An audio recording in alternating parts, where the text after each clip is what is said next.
Are you sitting at home wondering how you could generate double-digit returns in your portfolio without having exposure to the stock market? Do you want to be more tax efficient? Have you thought about diversifying outside of stocks and bonds? Maybe your portfolio got hammered this year and you're not sure what to do. Well, you're in luck because today I have someone who could talk to us about an asset class that not only has generated double-digit returns through all of these market cycles, but has done it with almost no volatility, extremely tax efficient, and no correlation to stock markets. I'll introduce him right now. He's the managing director of Alignvest Student REIT. Thank you so much for being here, Sanjil Shah. Thanks very much, Rob. Look forward to having this discussion with you. Yeah, pretty exciting. So, student housing as an asset class. First off, how has it performed? Maybe what is the asset class of student housing, and why do you believe in it? Yeah, so there are a couple of reasons. First of all, it's a niche or a subsector within real estate and really within the multifamily sector because we provide housing at the end of the day.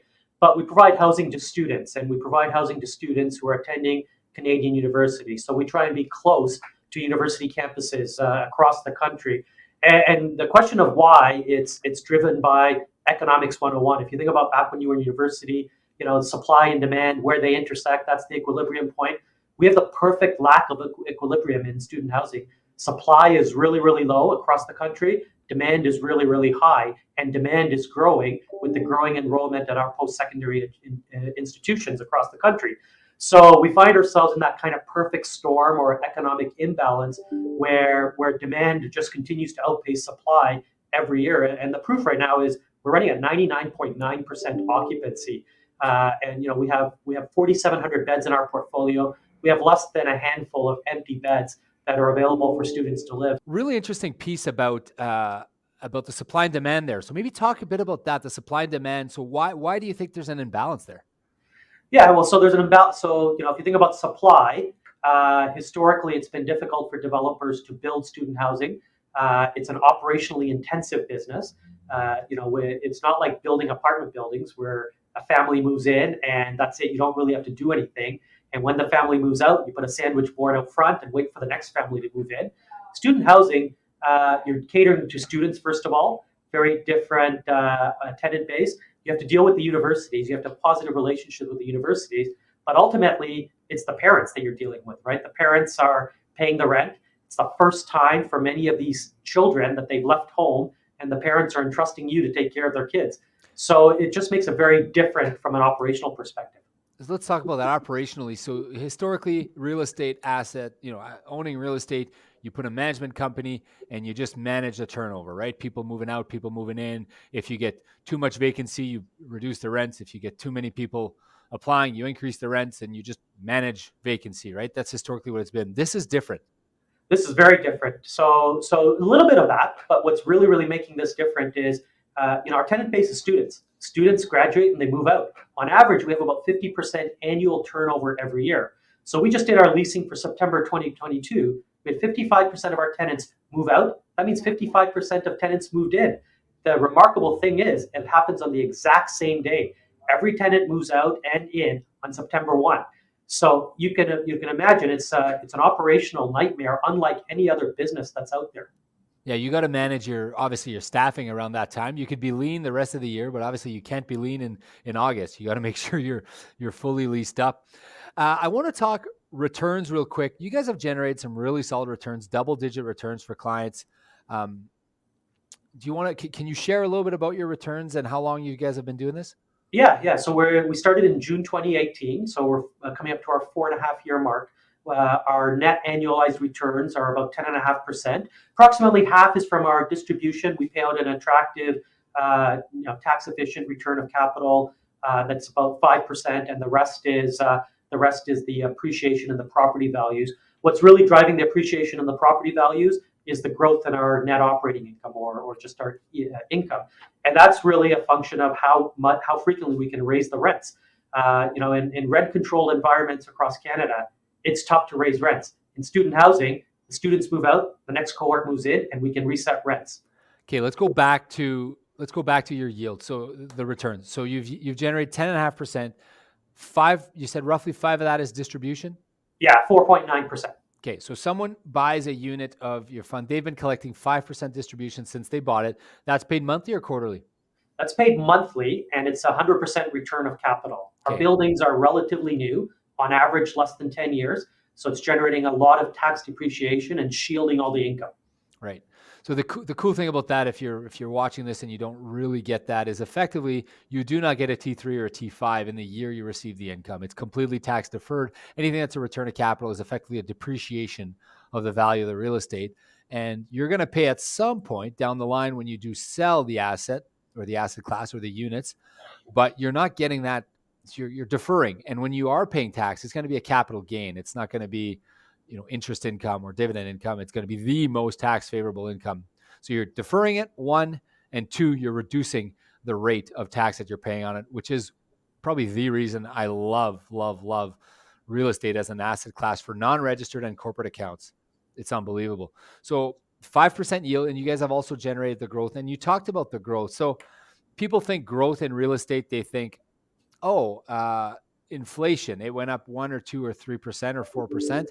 Now you're saying it's a little different because your NOI has actually gone up. And NOI, sorry, is net operating income. That's right. NOI is net operating income, which is your revenues, rental revenues, less your operating expenses. Basically, you're close to your cash flow. I know it's not quite that, but if let's call it your cash flow.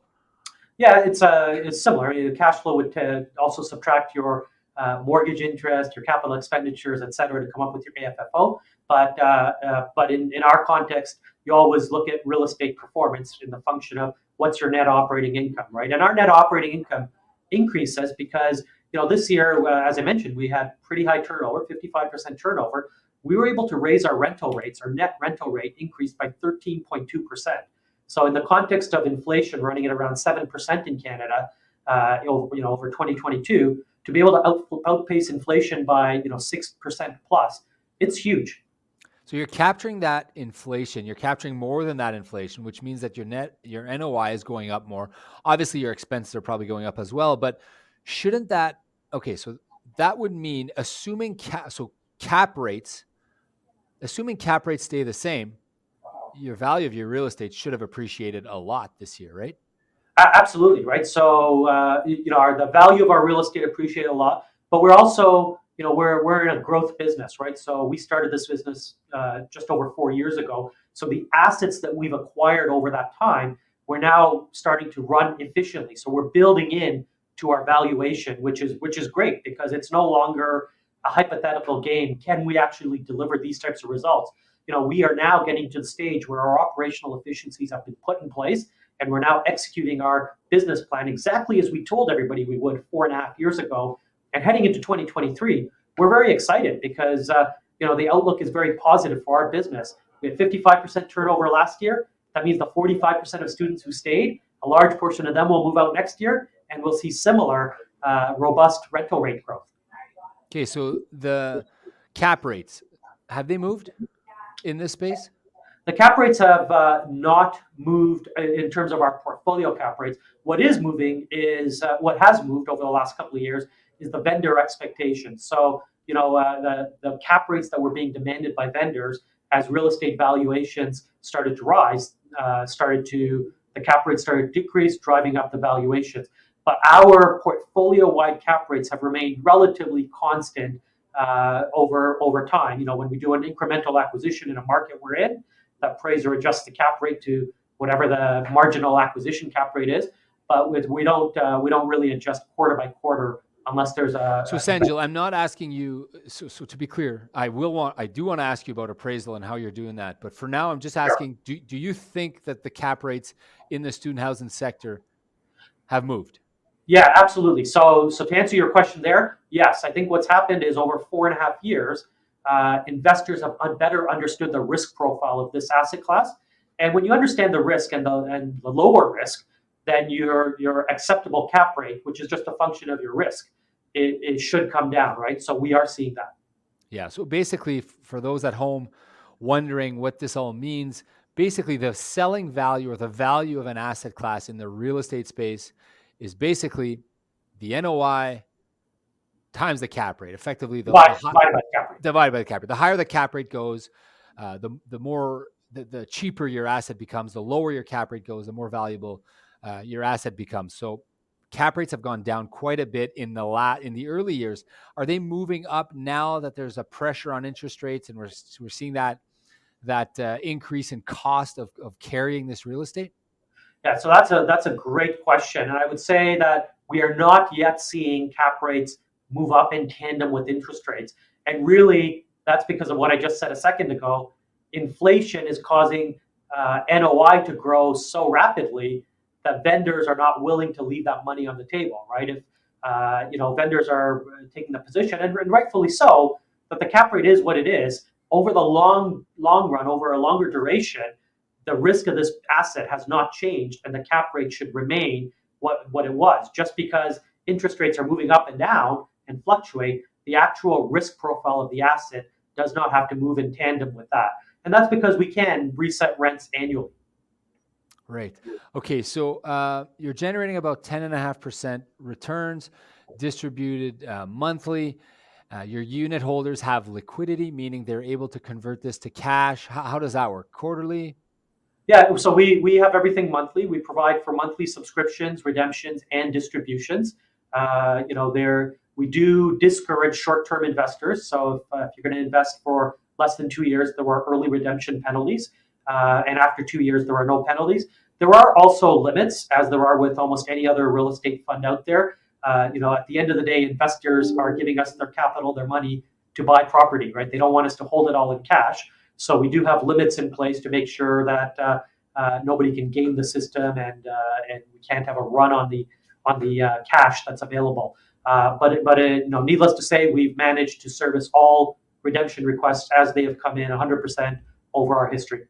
Can you talk to me about your debt portfolio? Obviously, there's leverage, so you own buildings Yeah, in basically in university towns or in university centers, and maybe it's a $30 million building, and you have debt on that. Talk to me about your debt portfolio, what that looks like, and what the ladder is like. yeah. So great question. So we have about $400 million of debt on a portfolio that's valued at about $712.5 million. So we're running today with about 55% loan to value. That's our leverage ratio. Our target is to be at 65%. But what's happened is that the property values have accreted up, bringing the leverage ratio down. And also this year we paid back some of our highest interest rate debt to bring our leverage ratio down heading into this volatile environment. We took advantage of the record low interest rate environment in 2021. We refinanced three of our properties at low interest rates. We also did three acquisitions in 2021, so we were able to lock in very attractive financing. So to answer your question, if you look at our portfolio, it's $400 million of debt. The weighted average interest rate is 3.2%, and the weighted average term to maturity is January 2026. So we're not really fussed about our mortgage maturities or our refinancing ability. We do, for full disclosure, we do have $109 million of mortgages coming up for renewal in 2024. So it's still over a year out, but it is something we're mindful about. We feel quite confident that we're going to refinance those properties and extract some equity. The underlying values of the properties that are up for refinancing have appreciated so much that even with current interest rates where they are in the mid 5% range, we'll have a very attractive equity takeout when we refinance those properties. Okay, so obviously some are longer, some are short. When you were signing up and refinancing last year, were you going 5 or 10 years? We staggered them. So it was a function of how confident we were in the longer, the stability of the income flow that was going to be generated versus how much upside we felt there was. Right. So we've done mortgages anywhere from 3, 5, 7, and 10 years to make sure we have a good laddered maturity. Right. I think we never want to be stuck where all of our debt matures at the same time, and we don't want to take so much short duration refinancing risk. We have zero variable rate mortgages. Nice. Okay, so a nice healthy debt ladder. NOI I want to get back to this NOI and cap rate. So you mentioned that you've not seen the cap rates go up. So cap rates going up would be a depreciating pressure on your real estate. Your NOI has gone up. You said 13%, I think, or no, your rents gone Revenues up. have gone up. Our rents, yeah. So what has NOI done in the last year or two? Yeah, so NOI has accreted nicely. We're just going through our year-end numbers right now. NOI for next year, we're going to see healthy growth. I can't comment on it specifically yet. We haven't Okay. publicly disclosed that yet, Okay. but we will in the next couple of weeks. I think just going back to your question around though cap rates, I think one of the challenges we experience, and we're seeing this in the residential real estate world as well, is it's a little bit misleading to say cap rates have not changed. What's happening is vendors are just pulling their properties, right? They're not going to sell at prices that they don't think their properties are worth. So we see this in the residential sector where the number of listings just goes down because people aren't willing to sell at a deep discount to what their property was worth. Same thing happens in commercial real estate and in student housing where vendors are saying, no, my price is the price, and if I can't get that price, I'm just not selling. So what we're not seeing yet is any sort of mass distress or despair. And the reason that is it's also important to note, just like we refinanced our mortgages last year, a lot of other vendors did the same thing, right? So it's not like there's all this distress out there where we can go pick off deals right away. Most vendors, they have pretty good debt maturities extending out over the next couple of years. So it's not going to be for a couple of years before we start to see some deals on the horizon. Well, I mean, there's always people that need to sell. There's always assets that need to move. There's always going to be a bid or an ask, I should say. So, I mean, I guess what you're saying is right now there's no ask on a lot of these properties, or the ask is the cap rate that it was. That's the challenge, right? So yes, we are happy to make bids, and vendors are happy to make asks. But if you can't get the two to come together, there's no trade. Yeah, I think the market's large enough in Canada that you're going to have to start seeing some trades, and I think cap rates are going to move a little bit, in my opinion. But what are we Yeah. going So to do? what we are doing is we are being patient, right? There's no reason for us to strike every deal. This year, we probably turned down over 20 opportunities just because we don't see the value opportunity there. We are hyper focused on being in strategic markets, focusing on trophy assets where we know that it doesn't matter what we pay today. Over the next 10 to 20 years, we'll be very happy with the asset we have.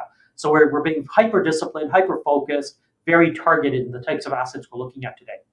Okay, tell me about some of the markets you're in. Yeah, so predominantly we're in Ontario today. We have 11 properties in our portfolio. 10 of our 11 properties are in Ontario, and in two real markets in Ontario. One is in southwestern Ontario, which is home to 6 really strong universities. The other cluster is focused around eastern Ontario in the Ottawa sector. The reason why we have that is, well, there are two simple reasons. First of all, I live in Toronto, as does my team. When we started this business, we wanted to make sure we could get to our properties relatively quickly in less than an hour, either by car or by air. If something goes wrong, we want to deal with it. So that was kind of point number one. Point number two is when you look at Canada, so it's a geographically wide country, but 40% of university students study in Ontario. So we needed to make sure we're where the density is. And there are really strong clusters. There are 6 really strong universities in southwestern Ontario, 3 or 4 in eastern Ontario, and then if you include Montreal, you get to about 6 or 7. So really good dense centers where we can put our operating plans in place. No, I get it. You just don't care about the rest of Canada, like Winnipeg and the That's Prairies, not true. Manitoba. I've been to Winnipeg several times in the last year trying to do deals. Winnipeg's home to some really good schools. Like you look at University of Manitoba, University of Winnipeg, even Red River College. L'Université de Saint-Boniface, Université de Saint-Boniface, my alma mater. But it's a small school, right? But here's the challenge, right? When you look at University of Manitoba, for example, you look where it's located, and it needs student housing. But the problem is that the student housing that's being built is on the other side of Pembina Highway, and it's a long walk to campus from there, right? So especially in the middle of winter, right? So UBC has a lot of the same problems, right? UBC is a fantastic campus, shortage of housing, but they own all the land surrounding campus. So there isn't any private sector student housing being built that becomes attractive or exciting. Now, the University of Manitoba, if we can find something that's right at the gates, it's still a good walk. And in the middle of winter, it's tough to do, right? It was minus 30 this morning when I woke up in Winnipeg. And I just remember back in the day when I did my undergrad at University of Moncton, and then I studied actually in your neck of the woods in University of Toronto, but I also did my MBA and parts of my studies at University of Manitoba. And I remember distinctly parking. You can park anywhere. University of Manitoba it's on a little peninsula around the river, That's and right. they've been very protective of the real estate around there. And there is no housing like right around that little peninsula on the river. So like I remember having to park all the way on Pembina and then walking and then freezing my butt in the middle of winter. And basically I would just not go to class because I was like, this is ridiculous. I'd rather sleep in and not go to class than freeze. So I hear you. We're actually working on a couple deals myself, my group, and CG Canaccord on some student housing deals in Winnipeg, actually in that area, in that neck of the woods, that some of my clients are own and are going to own. Yeah. So look, to answer your question though, I have been on the road every week this year. I've done, well over 60 or 70 flights going to every province out there looking for student housing opportunities. We are looking at, opportunities coast to coast, and, we're currently working on a deal on the East Coast, which will be a game changer for us. It'll really give us a solidified position in Eastern Canada and give us an entryway into the Atlantic provinces. And similarly, we're looking at a couple of opportunities on the West Coast now. There are some really good schools in British Columbia, other than UBC and SFU, that need student housing, and we're in active discussions with developers and owners to look at some of those assets. I remember what I was paying for my dorm room at University of Toronto. Like I want to say it was close to 1,800 a month or 1,600 a month or something for like one room. It was crazy what I was paying back then. I was like right on campus and right next to right downtown and Sure, right next to. sure. It was pretty neat. But I remember thinking like I can like own a house in Winnipeg for that monthly payment, like a nice house in Winnipeg for that monthly payment. But I digress. I want to ask you about valuation, and this is a big thing for me and my team. We only work with teams that have very high level standards of how they value their portfolio and how they report it to my clients and to our Yes. clients. Yeah. Earlier, you kind of got into this. You kind of started talking about how you evaluate your portfolio and third party assessment and all that. Do you mind sharing that a little bit? Yeah, for sure. So we take this very seriously. I think this is we want to make sure we're demonstrating confidence to our investors. Cushman and Wakefield is our external appraiser. They have been the appraiser on every property we've acquired. So our valuation approach is it's done twice a year by Cushman and Wakefield for every property. We're actually right now going through our year-end valuation for December 31st. So they do a valuation June 30th and December 31st. And then anytime we do an acquisition, they also have to do that as part of the purchase price to support it. So that's kind of the external valuation framework. Then that just provides us with an asset level value. And I mentioned earlier, our existing 11 assets are valued at $712.5 million. That's the value derived from Cushman and Wakefield. So it's just really a sum of the parts valuation approach. We take each of our properties, add them up, put it together. We do not include any sort of portfolio level value enhancement and portfolio premium, as some people call it.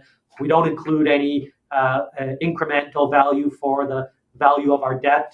All of our debt is in the money, so we could include that. But we've taken a somewhat conservative view in that we just take the sum of the parts and smush it together. From that, our finance team does the calculations, subtract out the debt, add in any other assets or cash on our balance sheet to come up with the net asset value divided by the number of units, which comes up with a unit price. We then present it to our board of trustees. Our board of trustees is made up of 5 trustees, including 3 independents. And the board of trustees is charged with approving all of this, approving the fair market value, approving the distribution, approving any new subscriptions and any redemptions and they do that on a monthly basis. Every quarter, we do a full meeting with them to review what's going on with the business. Sounds pretty tight. I love it. Last thing I want to mention, like for me, the end client experience and the end. So my belief is that there's a couple different ways you could be extremely wealthy in this world. One of them is definitely real estate, and the other is being a successful business owner, and the other is, working very hard and saving. a salary type job. But most Canadians don't own enough real estate in their portfolio. Most Canadians don't own enough alternative assets like such as this or private real estate or private infrastructure or debt or music royalties or whatever it may be.